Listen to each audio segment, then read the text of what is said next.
सत श्री अकाल जी। पंजाबी खबरों के इस बुलेटिन में तुहाडा स्वागत है। मैं हरप्रीत सिंह गेला। एक नज़र मारते हैं हुण तक दीयां खास सुर्खियां ते।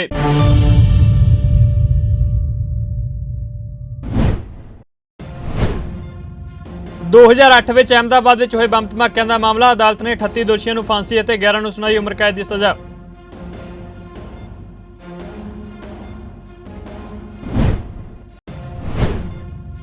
सड़क हादसे च पंजाबी अदाकार दीप सिद्धू की मौत का मामला। अदालत ने दोषी ड्राइवर को दी जमानत। पुलिस ने की सी दोषी के 2 दिन के पुलिस रिमांड की मंग।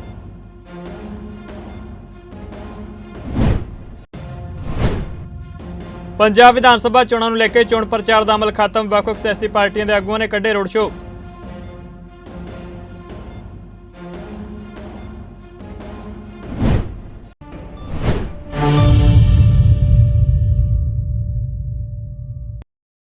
ਤੇ ਹੁਣ ਖਬਰਾਂ ਵਿਸਤਾਰ ਨਾਲ। ਗੁਜਰਾਤ ਦੇ ਅਹਿਮਦਾਬਾਦ ਵਿੱਚ 26 ਜੁਲਾਈ 2008 ਨੂੰ ਹੋਏ ਸੀਰੀਅਲ ਬਲਾਸਟ ਮਾਮਲੇ ਦੇ ਦੋਸ਼ੀਆਂ ਨੂੰ ਅੱਜ ਸਜ਼ਾ ਸੁਣਾਈ ਗਈ। 38 ਦੋਸ਼ੀਆਂ ਨੂੰ ਫਾਂਸੀ ਅਤੇ 11 ਨੂੰ ਉਮਰ ਕੈਦ ਦੀ ਸਜ਼ਾ ਸੁਣਾਈ ਗਈ ਹੈ। 8 ਫਰਵਰੀ ਨੂੰ ਸਿਵਲ ਕੋਰਟ ਨੇ 78 ਵਿੱਚੋਂ 49 ਆਰੋਪੀਆਂ ਨੂੰ UAPA ਦੇ ਅਧੀਨ ਦੋਸ਼ੀ ਕਰਾਰ ਦਿੱਤਾ ਸੀ। ਕੋਰਟ ਨੇ ਕਿਹਾ ਕਿ ਇਹਨਾਂ ਧਮਾਕਿਆਂ ਵਿੱਚ ਮਾਰੇ ਗਏ ਲੋਕਾਂ ਦੇ ਪਰਿਵਾਰਾਂ ਨੂੰ 1 ਲੱਖ, ਗੰਭੀਰ ਜ਼ਖਮੀ ਨੂੰ 50,000 ਅਤੇ ਮਾਮੂਲੀ ਜ਼ਖਮੀ ਨੂੰ 25,000 ਰੁਪਏ ਦੀ ਮਦਦ ਵੀ ਦਿੱਤੀ ਜਾਵੇਗੀ। ਦੱਸਣਯੋਗ ਹੈ ਕਿ ਅਹਿਮਦਾਬਾਦ ਵਿੱਚ 26 ਜੁਲਾਈ 2008 ਨੂੰ 70 ਮਿੰਟਾਂ ਦੌਰਾਨ 21 ਬੰਬ ਧਮਾਕੇ ਹੋਏ ਸਨ। ਸ਼ਹਿਰ ਭਰ ਵਿੱਚ ਹੋਏ ਇਹਨਾਂ ਧਮਾਕਿਆਂ ਵਿੱਚ 56 ਲੋਕਾਂ ਦੀ ਜਾਨ ਚਲੀ ਗਈ ਸੀ, ਜਦੋਂ ਕਿ 200 ਜ਼ਖਮੀ ਹੋਏ ਸਨ। ਹਰਿਆਣਾ ਦੇ ਸੋਨੀਪਤ ਵਿੱਚ ਪੰਜਾਬੀ ਅਦਾਕਾਰ ਅਤੇ ਕਿਸਾਨ ਹਿਤੈਸ਼ੀ ਦੀਪ ਸਿੱਧੂ ਦੀ ਮੌਤ ਦੇ ਮਾਮਲੇ ਵਿੱਚ ਟਰਾਲਾ ਡਰਾਈਵਰ ਨੂੰ ਪੁਲਿਸ ਨੇ ਗ੍ਰਿਫਤਾਰ ਕਰ ਲਿਆ ਸੀ। ਦੀਪ ਦੇ ਭਰਾ ਦੇ ਬਿਆਨ ਤੇ ਡਰਾਈਵਰ ਵਿਰੁੱਧ ਮੁਕੱਦਮਾ ਦਰਜ ਕੀਤਾ ਗਿਆ ਸੀ। ਦੋਸ਼ੀ ਡਰਾਈਵਰ ਦਾ ਨਾਮ ਕਾਸਿਮ ਹੈ, ਜੋ ਕਿ ਨੂਹ ਜ਼ਿਲ੍ਹੇ ਦੇ ਪਿੰਡ ਸਿੰਗਾਰ ਦਾ ਰਹਿਣ ਵਾਲਾ ਹੈ। ਹਰਿਆਣਾ ਪੁਲਿਸ ਨੇ ਦੋਸ਼ੀ ਨੂੰ ਅੱਜ ਕੋਰਟ ਵਿੱਚ ਪੇਸ਼ ਕੀਤਾ, ਜਿਸ ਤੋਂ ਬਾਅਦ ਅਦਾਲਤ ਨੇ ਦੋਸ਼ੀ ਨੂੰ ਜ਼ਮਾਨਤ ਉੱਤੇ ਰਿਹਾ ਕਰ ਦਿੱਤਾ। ਹਾਲਾਂਕਿ ਪੁਲਿਸ ਨੇ ਦੋਸ਼ੀ ਦੇ 2 ਦਿਨ ਦੇ ਰਿਮਾਂਡ ਦੀ ਮੰਗ ਕੀਤੀ ਸੀ। ਚੋਣ ਪ੍ਰਚਾਰ ਦੇ ਆਖਰੀ ਦਿਨ ਪੰਜਾਬ ਕਾਂਗਰਸ ਵੱਲੋਂ ਸ਼ੁੱਕਰਵਾਰ ਨੂੰ ਚੋਣ ਮਨੋਰਥ ਪੱਤਰ ਜਾਰੀ ਕਰ ਦਿੱਤਾ ਗਿਆ। ਕਾਂਗਰਸ ਵੱਲੋਂ ਜਾਰੀ ਚੋਣ ਮਨੋਰਥ ਪੱਤਰ ਵਿੱਚ ਰੁਜ਼ਗਾਰ, ਸਿੱਖਿਆ ਅਤੇ ਸਿਹਤ ਸਹੂਲਤਾਂ ਵੱਲ ਖਾਸ ਧਿਆਨ ਦਿੱਤਾ ਗਿਆ। ਕਾਂਗਰਸ ਪਾਰਟੀ ਵੱਲੋਂ 13 ਨੁਕਾਤੇ ਚੋਣ ਮਨੋਰਥ ਪੱਤਰ ਜਾਰੀ ਕਰਨ ਮੌਕੇ ਪੰਜਾਬ ਕਾਂਗਰਸ ਪ੍ਰਧਾਨ ਨਵਜੋਤ ਸਿੰਘ ਸਿੱਧੂ, ਮੁੱਖ ਮੰਤਰੀ ਚਰਨਜੀਤ ਸਿੰਘ ਚੰਨੀ, ਰਾਜੀਵ ਸ਼ੁਕਲਾ, ਹਰੀਸ਼ ਚੌਧਰੀ ਅਤੇ ਪਵਨ ਖੇੜਾ ਮੌਜੂਦ ਰਹੇ। ਕਾਂਗਰਸ ਦਾ ਚੋਣ ਮਨੋਰਥ ਪੱਤਰ ਜਾਰੀ ਕਰਦਿਆਂ ਕਾਂਗਰਸ ਕਮੇਟੀ ਦੇ ਪ੍ਰਧਾਨ ਨਵਜੋਤ ਸਿੰਘ ਸਿੱਧੂ ਨੇ ਕਿਹਾ ਕਿ ਕਾਂਗਰਸ ਦਾ 13 ਨੁਕਾਤੇ ਚੋਣ ਪੱਤਰ ਸ੍ਰੀ ਗੁਰੂ ਨਾਨਕ ਦੇਵ ਜੀ ਤੋਂ ਪ੍ਰੇਰਿਤ ਹੈ। ਸਿੱਧੂ ਨੇ ਕਿਹਾ ਕਿ ਸਰਕਾਰ ਬਣਨ ਉੱਤੇ ਕਾਂਗਰਸ ਸਰਕਾਰ ਦੀਆਂ ਪਹਿਲ ਕਦਮੀਆਂ ਵਿੱਚ 5 ਲੱਖ ਨੌਕਰੀਆਂ 5 ਸਾਲਾਂ ਵਿੱਚ ਦਿੱਤੀਆਂ ਜਾਣਗੀਆਂ। ਉਹਨੇ ਕਿਹਾ ਕਿ ਪੰਜਾਬ ਵਿੱਚ ਕਿਸੇ ਵੀ ਪਰਿਵਾਰ ਦਾ ਮਕਾਨ ਕੱਚਾ ਨਹੀਂ ਰਹੇਗਾ ਤੇ ਹਰ ਘਰ ਪੱਕਾ ਬਣਾਇਆ ਜਾਵੇਗਾ। ਇਸ ਦੇ ਨਾਲ ਹੀ ਉਹਨਾਂ ਔਰਤਾਂ ਲਈ 1100 ਰੁਪਏ ਪ੍ਰਤੀ ਮਹੀਨਾ ਦੇਣ ਅਤੇ ਸਾਲ ਵਿੱਚ 8 ਸਿਲੰਡਰ ਮੁਫਤ ਦੇਣ ਦਾ ਐਲਾਨ ਕੀਤਾ। ਉਹਨਾਂ ਅੱਗੇ ਦੱਸਿਆ ਕਿ ਸਰਕਾਰ ਬੀਜ, ਮੱਕੀ ਤੇ ਦਾਲਾਂ ਤੇ ਤੇਲ खुद खरीदेगी और चौलों की विभिन्नता लिए कदम चुके जाएंगे। 1100 रुपए महीना और उसके साथ साथ हम लोग 8 सिलेंडर 1 साल के फ्री देंगे साहब। So this is a huge leap forward. आज तक किसी गृहिणी को जो त्याग करती है, बच्चे पढ़ाती है, जो धुरी है, पिवट है, जिसके इर्द गिर्द एक परिवार घूमता है, उस धुरी को हम तगड़ा कर रहे हैं। We are strengthening our society by strengthening the homemaker, which is a great thing. गृहिणी को सम्मान। तो सर उसके बाद चीफ मिनिस्टर साहब उसे कहते हैं 1 लाख जॉब्स। हम जिस दिन ही comes into power, ऑफिस में बैठते ही 1 लाख जॉब्स पहला फाइल साइन होगी। यही अर्बन एम्प्लॉयमेंट गारंटी मिशन है। 5 लाख जॉब्स इन 5 years कि हर कच्चा मकान पक्का होगा साहब। और गरीब की मैं जहाँ भी जाता हूँ, जिन गलियों में भी घूमता हूँ, डोर टू डोर करता हूँ, तो मुझे 10 में से 2 लोग मिलते हैं कि मेरा मकान ढह गया, भाई मैनू 25,000 रुपया दो, छत पवानी है, बाले चाहिए। Old age pension will be increase to 3100। तो हम लोग प्रोक्योरमेंट करेंगे साहब ऑयल सीड्स, कॉर्न, मकई और दालों की, क्योंकि वो हम वैसे भी इंपोर्ट करते हैं। इसका कारण क्या है? देखिए, ये कह देना कि हम ये करेंगे बड़ा आसान है। पनसब हो चाहे कोई और पनग्रेन हो जिससे हम प्रोक्योर करेंगे, लेकिन ये क्यों कर रहे हैं? ये सबसे महत्वपूर्ण है। हम इसलिए कर रहे हैं क्योंकि हम डाइवर्सिफिकेशन चाहते हैं। Free education for all needy students in government schools, colleges, universities, SC scholarship to continue, extended to OBC and general category also. We'll give it to you in detail, but आम आदमी को ये समझ आनी चाहिए कि हम फ्री एजुकेशन सरकारी स्कूलों में भी, यूनिवर्सिटी, SC स्कूलों में, और हमारा प्रयास ये होगा कि सरकारी स्कूल जो है वो प्राइवेट स्कूल से बेहतर हो। ये गोल चीफ मिनिस्टर का है कि हम सरकारी स्कूल जो है वो प्राइवेट स्कूल से बेहतर कर रहे हैं। फ्री हेल्थ सर्विस सारे गवर्नमेंट हॉस्पिटल।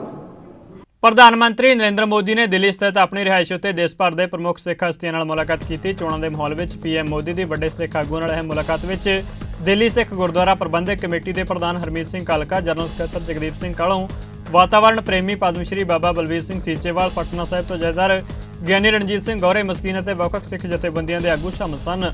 ਮੀਟਿੰਗ ਤੋਂ ਬਾਅਦ ਹਰਮੀਤ ਸਿੰਘ ਕਾਲਕਾ ਨੇ ਦੱਸਿਆ ਕਿ ਉਹਨਾਂ ਨੇ ਪ੍ਰਧਾਨ ਮੰਤਰੀ ਨਾਲ ਮੁਲਾਕਾਤ ਕਰਕੇ ਕਈ ਮੁੱਦੇ ਰੱਖੇ ਅਤੇ ਸਿੱਖ ਯੂਨੀਵਰਸਿਟੀ ਬਣਾਉਣ ਸੰਬੰਧੀ ਕੁਝ ਮੰਗਾਂ ਵੀ ਕੀਤੀਆਂ। ਕਾਲਕਾ ਨੇ ਕਿਹਾ ਕਿ ਮੀਟਿੰਗ ਦਾ ਮਕਸਦ ਕੋਈ ਸਿਆਸੀ ਏਜੰਡਾ ਨਹੀਂ ਸੀ।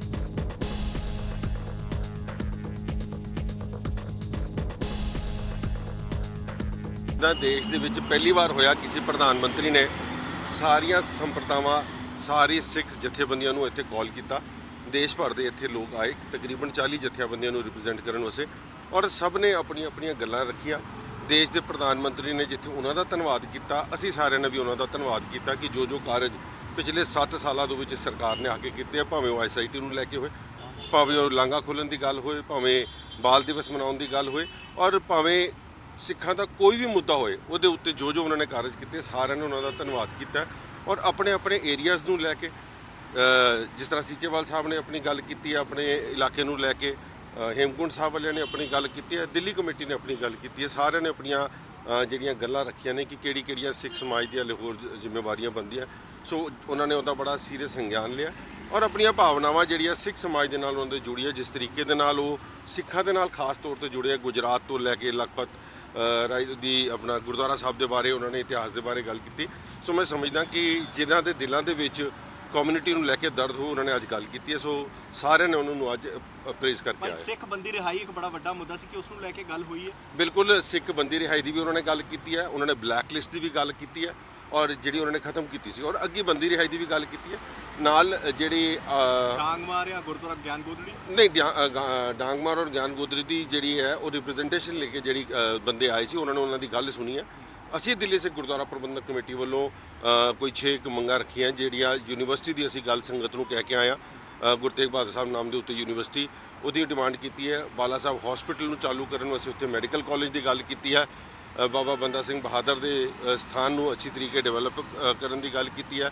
1947 ਦਾ ਮੈਮੋਰੀਅਲ ਬਣਾਉਣ ਦੀ ਗੱਲ ਕੀਤੀ ਹੈ ਤਾਂ ਕਿ ਜਿਹੜੇ ਸਾਡੇ ਬਜ਼ੁਰਗਵਾਰ ਪਰਿਵਾਰ ਉੱਥੋਂ ਆਏ ਨੇ, ਔਰ ਖਾਸ ਤੌਰ ਤੇ ਜਿਹੜਾ ਸਿੱਖ ਇਤਿਹਾਸ ਹੈ ਔਰ 4 ਸਾਹਿਬਜ਼ਾਦਿਆਂ ਦਾ ਜਿਹੜਾ ਇਤਿਹਾਸ ਹੈ ਉਹਨੂੰ NCERT ਦੇ ਵਿੱਚ ਇੰਕਲੂਡ ਕਰਨ ਵਾਸਤੇ ਇਹੋ ਜਿਹੀਆਂ ਮੰਗਾਂ ਸਾਰੀਆਂ ਦਿੱਲੀ ਸਿੱਖ ਗੁਰਦੁਆਰਾ ਪ੍ਰਬੰਧਕ ਕਮੇਟੀ ਨੇ ਆਪਣੇ ਦੇਸ਼ ਦੇ ਪ੍ਰਧਾਨ ਮੰਤਰੀ ਨਾਲ ਕੀਤੀ। PM ਸਾਹਿਬ ਨੇ ਕੀ ਕਹਾ ਸਰ? ਦੇਖੋ, ਉਹਨਾਂ ਨੇ ਬਿਲਕੁਲ ਹਰ ਗੱਲ ਦੇ ਉੱਤੇ ਉਹਨੇ ਆਸ਼ਵਾਸਨ ਦਿੱਤਾ, ਔਰ ਮੋਰ ਔਰ ਲੈਸ ਉਹਨਾਂ ਦੀ ਹਰ ਚੀਜ਼ ਉਹਨਾਂ ਦੇ ਸੰਗਿਆਨ ਵਿੱਚ ਪਹਿਲੇ ਹੈਗੀ ਸੀ, ਕਿਉਂਕਿ ਜਿਸ ਬੰਦੇ ਨੇ ਜਿਹੜੇ ਇਲਾਕੇ ਦੀ ਗੱਲ ਕੀਤੀ ਉਹਨਾਂ ਨੇ ਉਹਦਾ ਉਸ ਤਰੀਕੇ ਦੇ ਨਾਲ ਜਵਾਬ ਵੀ ਦਿੱਤਾ।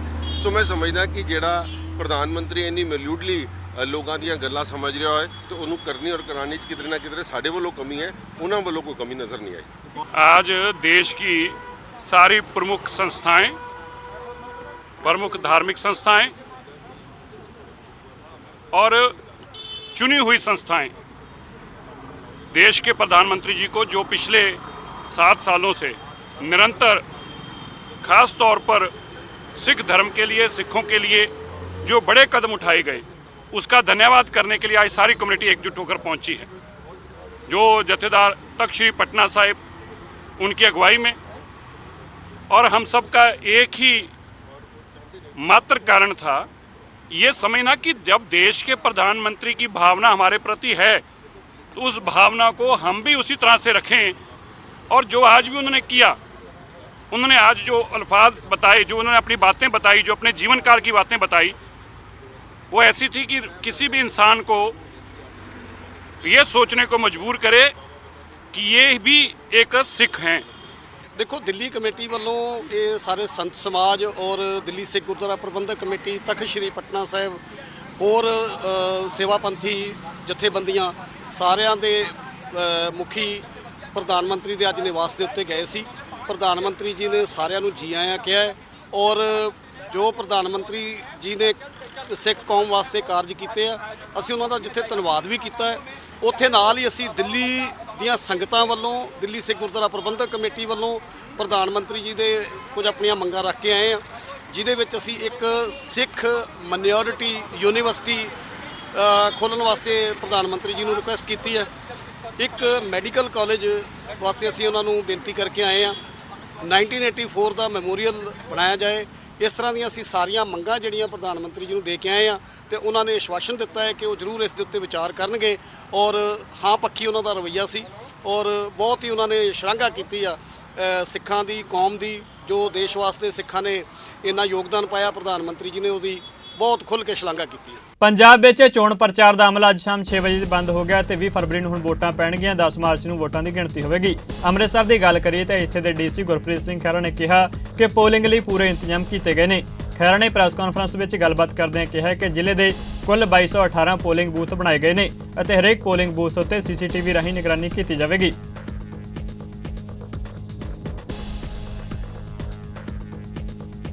ਸਾਬਕਾ ਕੈਬਨਿਟ ਮੰਤਰੀ ਬਿਕਰਮ ਸਿੰਘ ਮਜੀਠੀਆ ਨੇ ਅੰਮ੍ਰਿਤਸਰ ਪੂਰਬੀ ਵਿੱਚ ਪ੍ਰੈਸ ਕਾਨਫਰੰਸ ਕੀਤੀ, ਜਿਸ ਦੌਰਾਨ ਉਹਨਾਂ ਸਿੱਧੂ ਜੋੜੇ ਉੱਤੇ ਤਿੱਖਾ ਨਿਸ਼ਾਨਾ ਸਾਧਿਆ ਅਤੇ ਕਿਹਾ ਕਿ ਨਵਜੋਤ ਸਿੰਘ ਸਿੱਧੂ ਨੇ ਆਪਣੇ ਹਲਕੇ ਦੇ ਵਿਕਾਸ ਕਾਰਜਾਂ ਵੱਲ ਕੋਈ ਧਿਆਨ ਨਹੀਂ ਦਿੱਤਾ।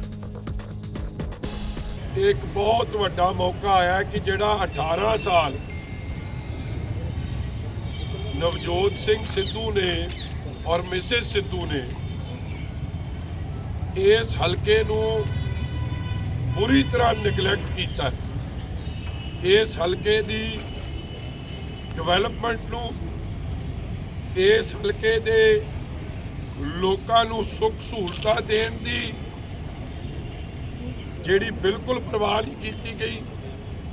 ਇਸ ਲਈ 20 ਤਰੀਕ ਨੂੰ ਵੋਟ ਫॉर ਚੇਂਜ, ਤਬਦੀਲੀ ਵਾਸਤੇ, ਤਰੱਕੀ ਵਾਸਤੇ और लोग वोट फॉर होप की आस उम्मीद जिन्हां लोगों की बिल्कुल ही इन्होंने चकनाचूर करती है कि हल्के का कदे परवाही नहीं की। जिहड़ा बंदा पंजाब के मॉडल की गल करता है, आप दे हल्के का मॉडल जाके वेखो तो निगलैक्ट तो भी बुरा हाल। पंजाब कांग्रेस प्रधान नवजोत सिंह सिद्धू वालों कहा गया कि कैप्टन अमरिंदर सिंह और सुखबीर सिंह बादल इक्को सिक्के के दो पहलू ने। कैप्टन या बादलों की चोण करना पिछा खड़ी कदम होगा। उन्हें कहा कि जेकर बदलाव लिया तो वो एक योजना नाल लोगों के सामने खड़े ने। एक ही थाली के चट्टे पट्टे हैं। They are Captain Amarinder Singh and Badals are two sides of the same coin. वो आया, उसको मैंने 170 करोड़ रुपए दिए, अमृतसर की जमीनें बिकी थी, 170 करोड़ रुपए दिए 5 पुलों के। उसने नीचे से मैसेज दे दिया सिद्धू के काम रोक दो। अरे सिद्धू के काम नहीं है ये श्री अमृतसर साहब के लोगों की सहूलियत के काम है। और आज देखिए ये कंप्लीट है। मैं जाके देख रहा हूं, अगर आज ही शुरू करना पड़ा मैं आज ही शुरू कर देना है टाक। ये मेरा सपना था और ऐसे मैंने करीब 12-15 पुल बनवाए। आप समझ लीजिए, ये किचलू चौक भी तभी मैंने बनवाया था। अमृतसर के लिए, ईस्ट के लिए मैंने क्या किया और आगे 5 साल में क्या करूंगा। सिद्धू एक दूसरे को ऊट पटांग बोल के मुद्दों से भटकाने नहीं आया। सारी उम्र मैंने मुद्दों पे पहरेदारी की है और आने वाले समय में भी सवाल मुद्दों के ही होंगे और मुद्दे मैं उठाता रहूंगा।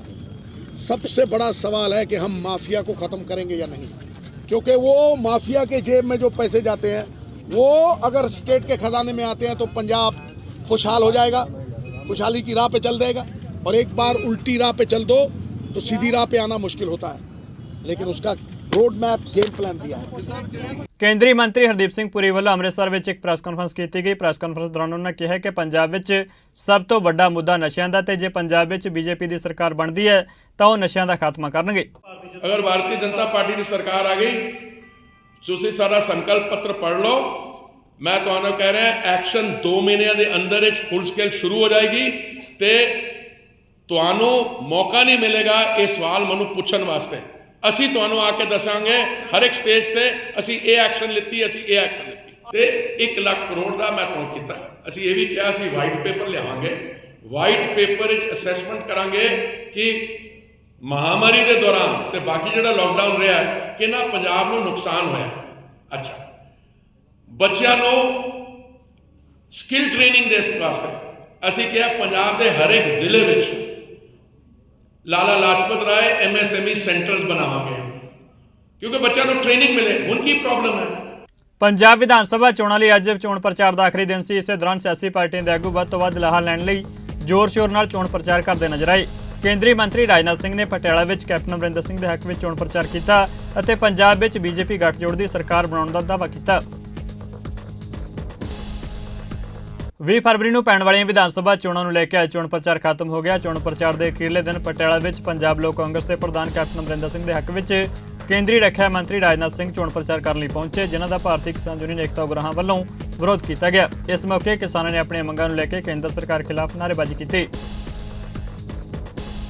ਕੈਪਟਨ ਜਿਹੜਾ ਆ ਭਾਜਪਾ ਦੇ ਨਾਲ ਰਲ ਕੇ ਅੱਜ ਜਿਹੜਾ ਰਾਜਨਾਥ ਆ ਡਿਫੈਂਸ ਮਿਨਿਸਟਰ ਆ ਤੇ ਸੀਨੀਅਰ ਲੀਡਰ ਆ ਭਾਜਪਾ ਦਾ, ਉਹ ਅੱਜ ਵੋਟਾਂ ਮੰਗਣ ਦੇ ਲਈ ਕੈਪਟਨ ਦੇ ਹੱਕ ਦੇ ਵਿੱਚ ਅੱਜ ਪਟਿਆਲੇ ਦੀ ਧਰਤੀ ਤੇ ਪਹੁੰਚਿਆ ਹੋਇਆ।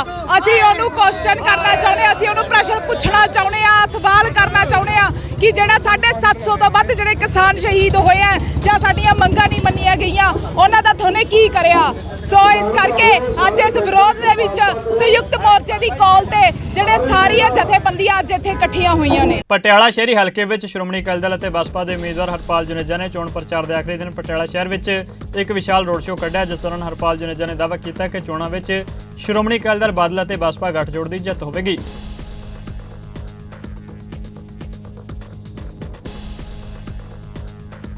ਹਲਕਾ ਪਟਿਆਲਾ ਦਿਹਾਤੀ ਵਿੱਚ ਕਾਂਗਰਸ ਪਾਰਟੀ ਦੇ ਉਮੀਦਵਾਰ ਮੋਹਿਤ ਮਹਿੰਦਰਾ ਦੇ ਹੱਕ ਵਿੱਚ ਵਰਕਰਾਂ ਵੱਲੋਂ ਇੱਕ ਵੱਡਾ ਰੋਡ ਸ਼ੋਅ ਕੱਢਿਆ ਗਿਆ। ਰੋਡ ਸ਼ੋਅ ਦੌਰਾਨ ਮੋਹਿਤ ਮਹਿੰਦਰਾ, ਕੈਬਨਿਟ ਮੰਤਰੀ ਬ੍ਰਹਮ ਮਹਿੰਦਰਾ ਤੇ ਉਹਨਾਂ ਦੇ ਪਰਿਵਾਰਕ ਮੈਂਬਰਾਂ ਨੇ ਸ਼ਮੂਲੀਅਤ ਕੀਤੀ।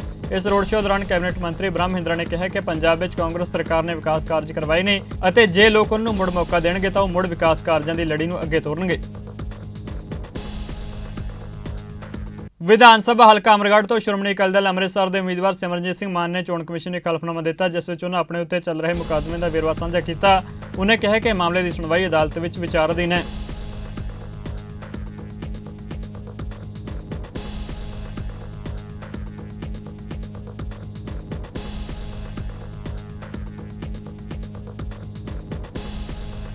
ਪੰਜਾਬ ਹਰਿਆਣਾ ਹਾਈ ਕੋਰਟ ਨੇ ਡੇਰਾ ਸੱਚਾ ਸੌਦਾ ਮੁਖੀ ਗੁਰਮੀਤ ਰਾਮ ਰਹੀਮ ਨੂੰ 21 ਦਿਨਾਂ ਦੀ ਫਰਲੋ ਦੇਣ ਉੱਤੇ ਹਰਿਆਣਾ ਸਰਕਾਰ ਨੂੰ ਨੋਟਿਸ ਜਾਰੀ ਕਰਕੇ ਜਵਾਬ ਤਲਬ ਕੀਤਾ। ਅਦਾਲਤ ਨੇ ਸੋਮਵਾਰ ਨੂੰ ਸਰਕਾਰ ਨੂੰ ਉਹ ਰਿਕਾਰਡ ਪੇਸ਼ ਕਰਨ ਦਾ ਹੁਕਮ ਵੀ ਦਿੱਤਾ, ਜਿਸ ਦੇ ਆਧਾਰ ਉੱਤੇ ਸਰਕਾਰ ਨੇ ਫਰਲੋ ਜਾਰੀ ਕੀਤੀ ਹੈ।